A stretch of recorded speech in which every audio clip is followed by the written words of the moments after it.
श्री कृष्ण ने ब्रह्मा, इंद्र, वरुण आदि देवों को पराजित किया और वो देवों के देव परमात्मा है। इसके बाद 19वें अध्याय में रासलीला का प्रकरण है। प्रभु रास में अलौकिक रसदान करने वाले हैं। रासलीला में स्त्री और पुरुष का मिलन नहीं, कथा नहीं है, बल्कि जीव और ब्रह्म के मिलन की कथा है।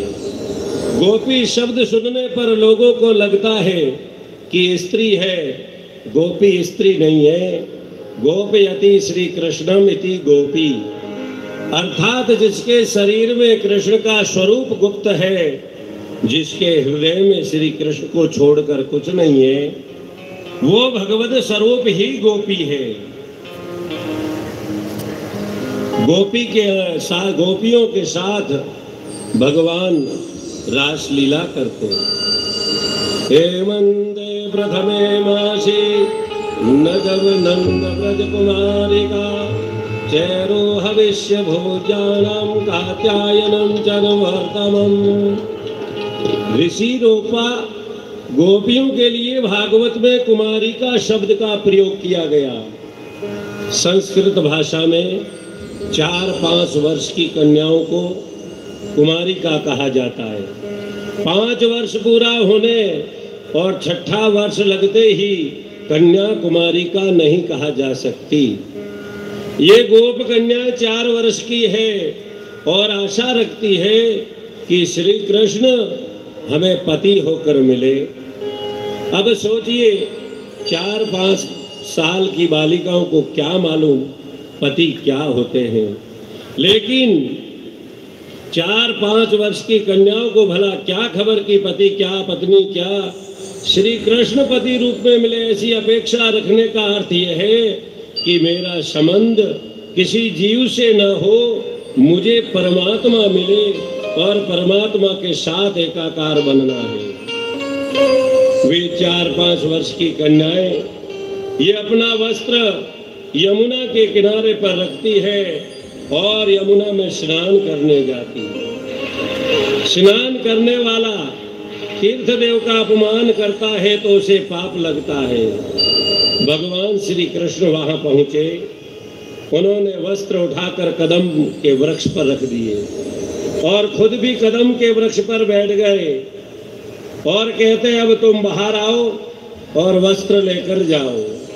कुछ लोगों को इस लीला में अश्लीलता दिखाई दे सकती है, लेकिन वास्तव में ये लीला बहुत शुद्ध है।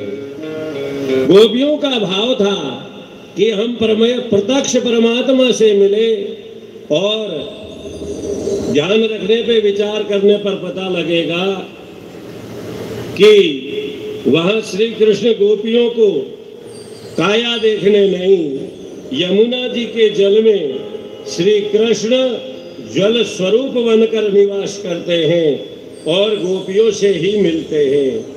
गोपियों पर वासना का पर्दा पड़ा होने के कारण मिलने का अनुभव नहीं होता।